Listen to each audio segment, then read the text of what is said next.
ओम क्लीं कृष्णाय नमः। हरे कृष्णा। मैं नीलम आप सभी का आपके अपने चैनल प्रभु भक्ति संगीत में हार्दिक स्वागत करती हूँ। आज की वीडियो में हम मार्गशीर्ष मास के अध्याय 18 की कथा और महात्म्य का श्रवण करेंगे। तो सबसे पहले हम सच्ची घटना पर आधारित राधा रानी की कथा का श्रवण करते हैं।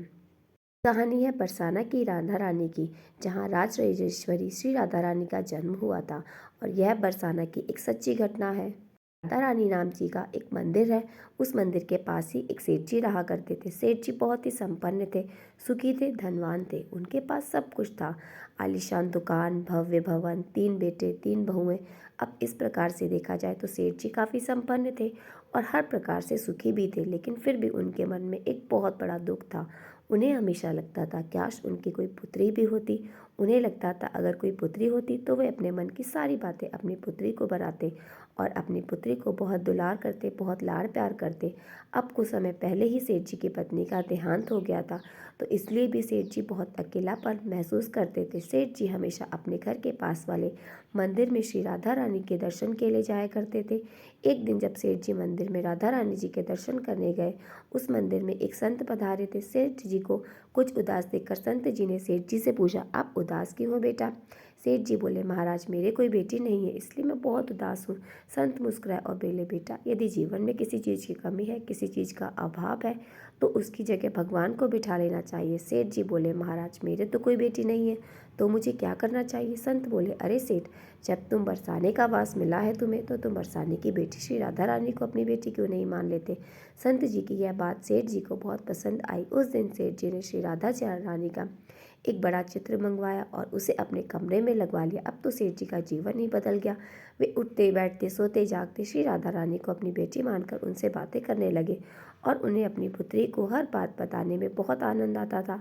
सेठ जी की राधा रानी जी में ऐसी लगन थी कि जब भी वे उनसे दुकान जाते तो श्री राधा रानी जी का भोग लगाकर प्रसाद पाकर ही जाते थे। शाम को लौटते तो राधा जी को प्रणाम करते, उनसे बातें करते, भोग लगाकर फिर प्रसाद ग्रहण करते और हर समय श्री राधे राधे संकीर्तन किया करते। और यही नहीं, हर समय प्रसन्न चित्त भी रहते। और सेठ जी को से कोई उनका परिचय पूछता तो सेठ जी कहते, 3 बहुए बेटे हैं और घर में सुख सुविधा है, पूरी संपत्ति भरी भवन में, रहती नहीं कोई मजबूरी, कृष्ण कृपा से जीवन पथ में आती ना कोई बाधा, मैं बड़भागी पिता हूँ, मेरी बेटी है श्री राधा। अब एक दिन सेठ जी के घर में एक चूड़ी पहनाने वाला मनिहारी आया। तीनों बहुओं ने बारी बारी से जाकर मनिहारी से चूड़ी पहन ली। श्री राधा जी को लगा कि आज हमारे पिताजी के घर में चूड़ी पहनाने वाली आई है, तो मैं भी जाकर चूड़ियाँ पहन लूँ। जैसे ही तीनों बहुएं चूड़ियाँ पहन कर गई, श्री राधा रानी जी प्रकट हो गई। मनिहारी ने जब राधा जी का स्वरूप देखा तो वह उन्हें देखते ही रह गया। राधा जी से बोली, मुझे कोई भी चूड़ी पहना दो ना मनिहारी। अब मनिहारी ने समझा कि इनके घर में कोई मेहमान आया होगा। यह सोचकर मनिहारी ने राधा जी को चूड़ी पहना दी। तब श्री राधा जी चूड़ियाँ पहनकर एक ओट में आकर अंदर ध्यान हो गई और सभी को चूड़ियाँ पहनाकर मनिहारी हमेशा की तरह चूड़ियों का पैसा लेने सेठ जी के दुकान पर चला गया। मनिहारी को देखते ही सेठ जी बोले, घर पर चूड़ियाँ पहनाने गए थे, ये लो तुम्हारे पैसे। सेठ जी ने मनिहारी को हर बार के जितने पैसे दिए। मनिहारी बोला, सेठ जी मैं ज़्यादा पैसे लूँगा, मैंने 3 घर में आपके 3 जनों को नहीं बल्कि 4 जनों को चूड़ी पहनाई। सेठ जी बोले, हमारे घर में तो 3 बहुओं के अलावा चौथी तो कोई नहीं है। तो चूड़ी पहनाने वाला मनिहारी बोला, ये मैं नहीं जानता, लेकिन मैंने तो 4 जनों को पहनाई है। सेठ जी बोले कि बाकी के पैसे मैं पहले घर में पता करूंगा, उसके बाद दूंगा। मनिहारी बोला, ठीक है सेठ जी, आप घर में जाकर पता कर लीजिए। यह कहकर मनिहार जी चले गए। तो अब शाम को सेठ जी जब घर पहुंचे, उन्होंने घर में मनिहारन के बारे में पूछा। उनकी बहुओं ने कहा कि केवल हम तीनों ने ही चूड़ियाँ पहनी है। सेठ जी बोले, मैं भी कहूँ तो चौथा तो कोई नहीं है हमारे घर में जो चूड़ियाँ पहनी। इस प्रकार सेठ जी यह बात भूल गए और अपने नित्य काम में लग गए। सेठ जी राधा राधा बोलते, श्री राधा राधा को प्रसाद चढ़ाते, भोग लगाते, भोजन करके सो गए। अब जब सेठ जी को नींद आ गई तो उनके स्वप्न में श्री राधा जी प्रकट हो गई। राधा जी बहुत उदास थी, उनकी आंखों में आंसू थे। सेठ जी ने पूछा, बेटी उदास क्यों? श्री राधा जी बोली, आज मेरा मन बहुत दुखी है। मैंने आज अपने पिता का घर समझकर यहाँ उस मनिहारी से चूड़ियाँ पहनी थी, परंतु पिताजी आपने तो उस मनिहारिन को मेरी चूड़ियों का मोल ही नहीं चुकाया। पिताजी आपने मुझे बेटी तो बना लिया, परंतु आपकी यादों में आपको मेरी जरा भी याद नहीं है, आपने मुझे भुला दिया। इससे मैं बहुत दुखी हूँ। यह सुनकर सेठ जी सपने में ही रोते हुए बोले, बेटी मुझे क्षमा कर दो, मुझसे बहुत बड़ी भूल हो गई। सेठ जी तुरंत नींद से उठे, बैठे, उनकी आंखों में आंसू आ रहे थे। सेठ जी तुरंत तिजोरी में से पैसे निकाले और मनिहारी के घर की तरफ चल दिए। सेठ जी ने घर पहुंचकर उन्हें पैसे दिए तो मनिहारी चौंक गया। बोला, सेठ जी आप इतनी रात में? सेठ जी के नेत्रों में आंसू भरे थे। सेठ जी बोले, तुम्हारे जैसा बड़भागी कोई नहीं है। मनिहारी बोला, सेठ जी क्या हुआ? सेठ जी बोले ना, मैं क्या हुआ, मैंने राधा जी को अपनी बेटी बनाया, परंतु मैंने उन्हें कभी अपने नेत्रों से नहीं देखा। लेकिन तुमने आज उन्हीं राधा रानी को अपने हाथों से चूड़ियाँ पहनाई। आज तुम्हारे जितना भाग्यशाली इस धरती पर कोई नहीं है। मैं तुम्हें अपनी पुत्री की पहनी हुई चूड़ियों का मोल चुकाने आया हूँ। यह कहकर सेठ जी ने रुपयों से भरी थैली मनिहारी के सामने रख दी और कहा, इसमें से जो लेना हो वो ले लो। अब मनिहारी ने सुना कि स्वयं राधा जी ने उससे चूड़ियाँ पहनी हैं तो उसकी आंखों में आंसू की धारा बह निकली। मनिहारी बोला, सेठ जी मैं राधा रानी की चूड़ियों के पैसे आपसे कैसे ले सकता हूँ? राधा रानी तो इस बरसाने की बिटिया है और मैं बिटिया को चूड़ी बनाने के पैसे आपसे नहीं लूँगा। परंतु सेठ जी नहीं माने। सेठ जी ने रुपयों से भरी थैली मनिहारी के घर पर रखी और वहाँ से सीधा राधा रानी के मंदिर चले गए। उस दिन के बाद सेठ जी ने सब कुछ छोड़कर संन्यास ले लिया और अपना शेष जीवन राधा रानी जी के मंदिर में भक्तिभाव में बिता दिया। का सीधा सार है कि एक बार अगर ईश्वर से आपका कोई भी रिश्ता जुड़ जाता है, उसके बाद दुनिया के सारे रिश्ते नाते फीके लगते हैं। एक और चीज़, अगर आपका कोई भी रिश्ता साथ नहीं दे रहा हो, आपका या फिर आपका रिश्ता आपके पास नहीं हो, किसी का भी अभाव हो, तो जैसा संत ने कहा, राधा रानी और ठाकुर जी को अपने रिश्ते में मान लीजिए और फिर देखिए, चाहे रिश्ता निभाए ना निभाए, लेकिन ठाकुर जी, श्रीमती राधा रानी जी जो ठकुराइन है, वह अपना रिश्ता निभाने जरूर आते हैं। और विश्वास कीजिए, उसके बाद आपको जीवन में किसी चीज़ की कभी कोई कमी महसूस नहीं होगी। यह 100% सत्य है, बल्कि 1000% सत्य है। तो प्रेम से बोले, युगल जोड़ी सरकार श्री जी राधा रानी की जय। हरे कृष्णा। अब हम सुनेंगे आगे का महात्मा। भगवान नारायण कहते हैं, नारद एक दिन नंदरानी यशोदा जी स्नान करने के लिए यमुना तट के तट पर गई। इधर मधुसूदन श्री कृष्ण दही माखन से भरे पूरे घर को देखकर बड़े प्रसन्न हुए। घर में जो भी दूध दही या मक्खन रखा हुआ तो वह सब आप भोग लगा आए और छकड़ा नदी जो वहाँ पे थी वो सब उन्होंने वहाँ से घेर दी और अपने कपड़े, अपने मुंह, सब कुछ उन्होंने साफ कर ले कि इतने में ही गोपिका यशोदा जी स्नान करके घर लौट आई। उन्होंने बाल कृष्ण को देखा। घर में जितने भी दही दूध के मटके थे वे सब फूटे हुए जमीन पर पड़े थे, खाली दिखाई दे रहे थे। शहद आदि के बर्तन थे वो भी एकदम खाली हो गए थे। ये सब देखकर यशोदा मैया ने बाकी बालकों से पूछा, अरे ये तो बड़ा अद्भुत कर्म है। बच्चों अब तुम सच बताओ, किसने ये शरारत की है? यशोदा जी की बात सुनकर सभी बालक एक साथ बोले, उठे मैया, हम सच कहते हैं, तुम्हारा लाला ही सब खा गया। हम लोगों को तो इसने बिल्कुल भी नहीं दिया, चखने भी नहीं दिया। मैया बालकों का ये वचन सुनकर अब तो यशोदा जी बड़ी कुपित हुई और लाल लाल बड़ी आंखें करके हाथ में छड़ी लेकर कान्हा जी के पीछे दौड़ी। इधर गोविंद भाग निकले। मैया उन्हें पकड़ ही नहीं सकी। भला जो शिव आदि के ध्यान में नहीं आते, ना तो और भी कठिन है, उन्हें यशोदा जी भला कैसे पकड़ सकती हैं। अब यशोदा जी पीछे पीछे और नटखट कान्हा आगे आगे। यशोदा पीछे करते करते थक गई, सारा शरीर पसीने से लथपथ हो गया और मन में क्रोध करके वह एक तरफ खड़ी हो गई। अब भागने से और गुस्से से उनके कंठ, होंठ, तालू भी सूख गए थे। अब ऐसे तो भगवान का पीछा करके उनको पकड़ना बड़ा कठिन था, लेकिन अपनी माँ को इस प्रकार थकी देखकर कृपालु पुरुषोत्तम जगदीश्वर श्री कृष्ण मुस्कुराते हुए उनके सामने आकर खड़े हो गए। अब खुद ही सोचिए उस माँ की मनोदशा क्या होगी जिनके घर में कई हफ्तों का जमा हुआ दूध, दही, घी, मक्खन, दूध से बनी मिठाई, कोई भी ये हो ना हो, सब खत्म होगी, एक ही पल में चटक जाए। अब जब उनके घर में बालक का इतनी बड़ी शरारत करे तो उसे सजा देना, सुधारना भी तो जरूरी होता है ना। तो अब मधुसूदन को उन्होंने घर जाकर वस्त्र से वृक्ष में बांध दिया। उन्होंने श्री कृष्ण को बांधकर अपने घर में जाकर अपना काम करना शुरू कर दिया। उधर जगतपति परमेश्वर श्री हरि उस वृक्ष की जड़ के पास ही खड़े रहे। नारद श्री कृष्ण के स्पर्श मार से वह पर्वता वृक्ष बड़ा भयानक, बड़ा विशाल वृक्ष सहसा ही भयानक शब्द करके वहीं गिर पड़ा। उस वृक्ष से सुंदर वेदारी एक दिव्य पुरुष प्रकट हुआ। वह रतन अलंकारों से विभूषित, गौर वर्ण और कृष्ण अवस्था का स्वर्णमय विभूषित जगदीश्वर श्री कृष्ण को प्रणाम करके वह दिव्य पुरुष मुस्कुराता हुआ दिव्य रथ पर आरूढ़ हो गया और अपने घर को चला गया। वृक्ष को गिरते हुए देखकर यशोदा जी भय से ग्रस्त हो गई। उन्होंने सोचा, अरे इसी वृक्ष से तो मैंने अपने कान्हा को बांध कर रखा था। इस वृक्ष के गिरने से मेरे लाल को कुछ हो तो नहीं गया। यह सोचकर वह रोते हुए दौड़ते हुए अपने बालक के पास आई। वहां पर उन्होंने कान्हा जी को स्वस्थ देखा तो उन्होंने अपने लाल को उठाकर छाती से लगा लिया। इतने में ही गोकुल के सभी गोप गोपिकाएं उनके घर में पहुंची। वे सबकी सब लाल लगी यशोदा जी को फटकारने कि इतने छोटे बालक को इतने बड़ी सजा देना कहाँ की बुद्धिमानी है। अब उन सभी ने प्रसन्नतापूर्वक शिशु की रक्षा के लिए शांति कर्म किया और सारी गोपिकाएं यशोदा जी को समझाने लगी, नंदरानी इतनी वृद्धावस्था में तो तुम्हें बड़ी मुश्किल से ये पुत्र प्राप्त हुआ है। संसार में जो धन धान्य और रत्न आदि है वो सब पुत्र के लिए ही तो है। और आज हमने सचमुच यह जान लिया है कि तुम्हारे भीतर सुबुद्धि नहीं है। अरे खाने पीने की जो वस्तुएं तुम्हारे पुत्र ने अगर नहीं खाई तो वो इस धरती पर निष्फल ही है। अरे ओ निष्ठुर, तुमने दही दूध जमाने रखने के लिए इतने नन्हे लाला को वृक्ष की जड़ में बांध दिया और स्वयं घर के कामकाज में लग गई। देववश वृक्ष गिर पड़ा, किंतु यह हम गोपियों के सौभाग्य से वृक्ष के गिरने पर भी उस बालक का बाल भी बांका नहीं हुआ, वह जीवित बच गया। अरे मूढ़े, अगर बालक नष्ट हो जाता, उसे कुछ हो जाता तो इन दूध दही मक्खन का भला क्या करती। श्री नंद जी ने यशोदा जी को ही उलाना दिया। ब्राह्मणों बंदीजनों ने बालक को शुभ आशीर्वाद दिया। फिर सबने मिलकर ब्राह्मणों से श्री कृष्ण का नाम कीर्तन करवाया। नारद जी ने पूछा, भगवान, यह सुंदर वेशधारी पुरुष कौन था जो कुकुल में वृक्ष होकर रहा करता था, जिस कारण से उसे वृक्ष होना पड़ा। भगवान नारायण बोले, एक बार कुबेर पुत्र नलकुर अप्सरा रंभा के साथ नंदनवन में चला गया। वहाँ उसने तरह तरह के विहार किए। उसी समय देवर्षि देवल उधर से निकले।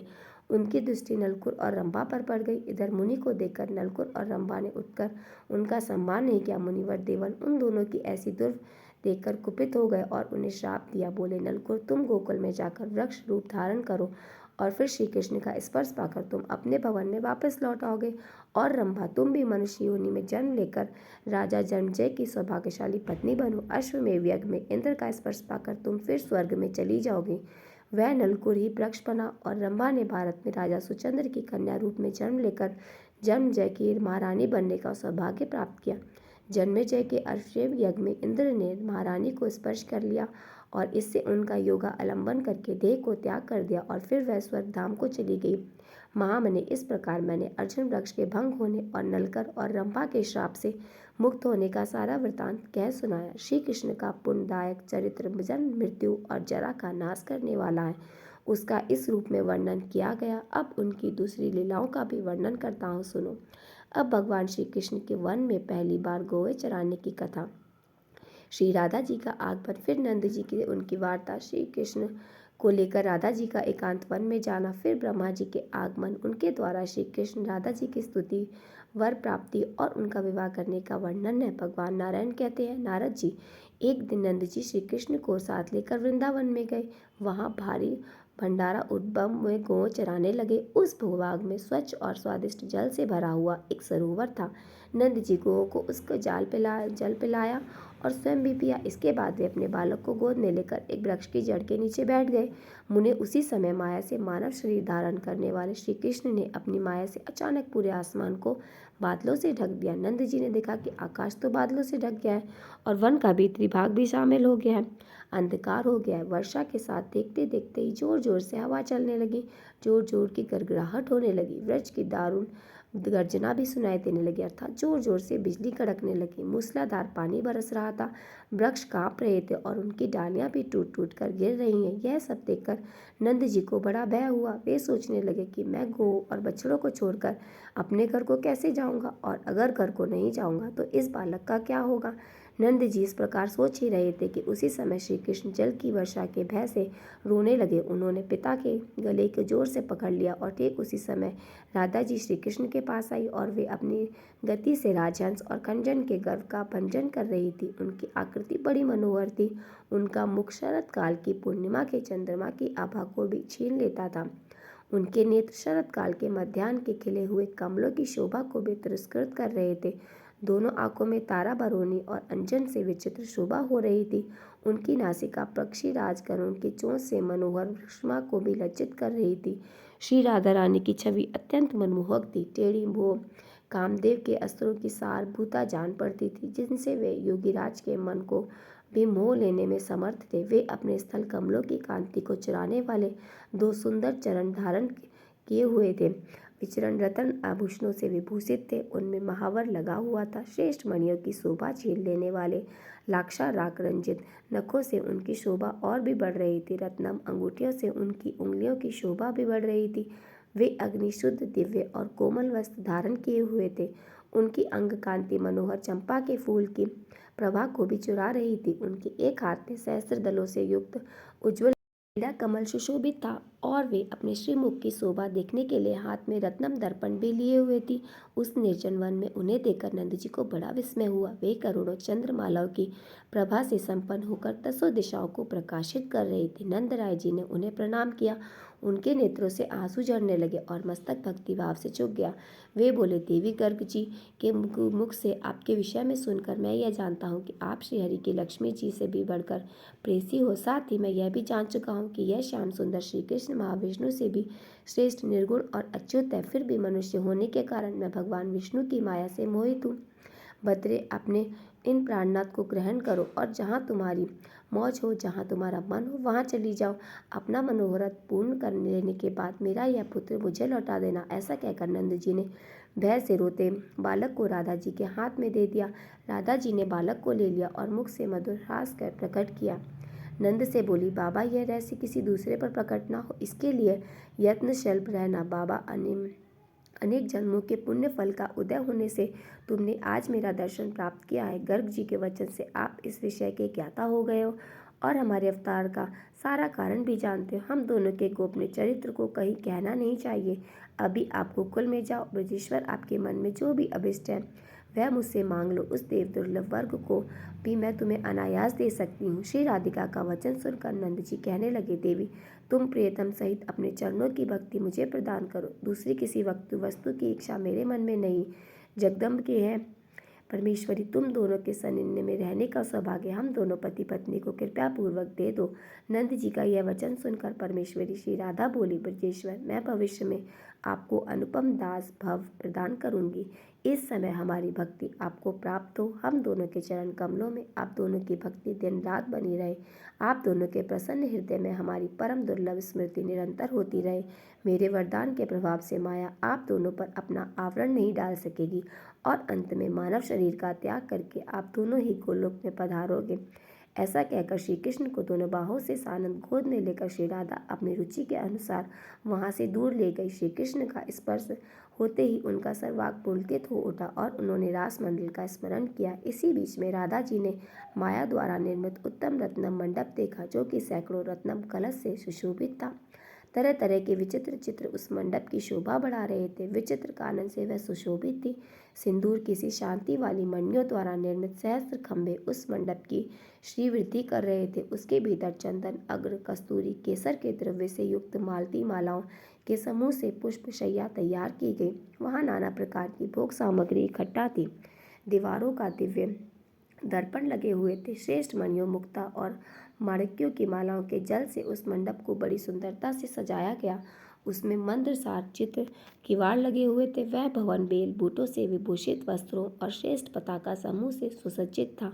कुमकुम के समान रतन रंग वाली मणियों द्वारा उसमें 7 सीढ़ियां बनाई गई। उस भवन के सामने एक बगीचा था जो रंग बिरंगे फूलों से सुशोभित था, जिन पर भौरे गुंजारी। देवी राधा उस मंडप को देखकर बड़ी प्रसन्नता के साथ उसके भीतर चली गई। वहां उन्होंने कपूर आदि से युक्त तांबूल और रत्नम कलश में रखा हुआ स्वच्छ, शीतल और मनोहर जल देखा।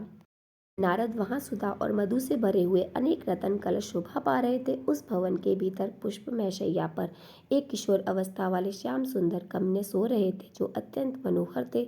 उनके मुख पर मंद मुस्कान की छटा छा रही थी। वे चंदन से चर्चित करोड़ों कंदर्प की लावण्य लीला से अलंकृत थे। उन्होंने पीताम्बर पहन रखा था। मुख और नेत्रों से प्रसन्नता प्रकट हो रही थी। उनके दोनों चरण मणिद्र सार निर्मित मंजीर की झनकार से अनुरंजन के सार तत्व से बने हुए कयूर और कंगन शोभा दे रहे थे। उत्तम मणियों द्वारा रचित कांतिमान कुंडल से उनके कंठस्थल की अपूर्व शोभा हो रही थी। मणिराज कौस्तुभ उनके वक्ष स्थल में अपनी उज्ज्वल शोभा बिखेर रहा था। त्रिभंग चूड़ा अर्थात चोटी धारण किए हुए उस रत्न मंडप को निहार रहे थे। राधा जी ने देखा कि मेरी गोद में तो बालक है नहीं, और वो कहाँ चला गया। इधर वे नूतन यवनशाली पुरुष दृष्टि गोचर हो रहे हैं, अर्थात दिखाई दे रहे। यह अधिककर सर्वस्मृति स्वरूपा होने पर भी राधा जी को बड़ा विस्मय हुआ। रसे सवरी उस परम मनोहर रूप को देखकर अत्यंत मोहित हो गई। वे प्रेम और प्रसन्नता के साथ उनके सुख मुख चंद्र की सुधा का पान करने लगी। उनकी पलक झपक ही नहीं रही थी। मन में प्रेम विहार की लालसा जाग उठी। उस समय राधा जी का सर्वांग पुलकित हो उठा। वे मन मन मुस्कुराती प्रेम वेदना से प्रेरित हो उठी। तब तिरछी चितवन से अपनी ओर देखती मुस्कुराते मुखार विंद वाले श्री राधा से वहाँ श्री कृष्ण ने इस प्रकार कहा। श्री कृष्ण बोले, राधे, गोलोक में देव मंडली के भीतर जो वृतांत घटित हुआ था उसका तुम्हें स्मरण तो है ना।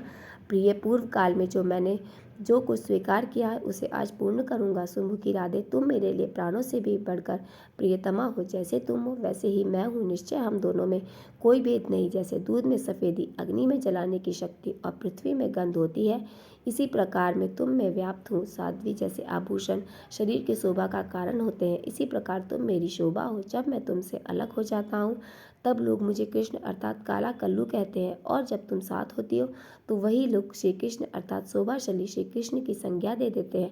तुम श्री हो तो तुम संपत्ति हो, तुम ही आधार स्वरूपनी हो, तुम सर्वशक्ति स्वरूपा हो और मैं अविनाशी सर्वपूरक हूँ।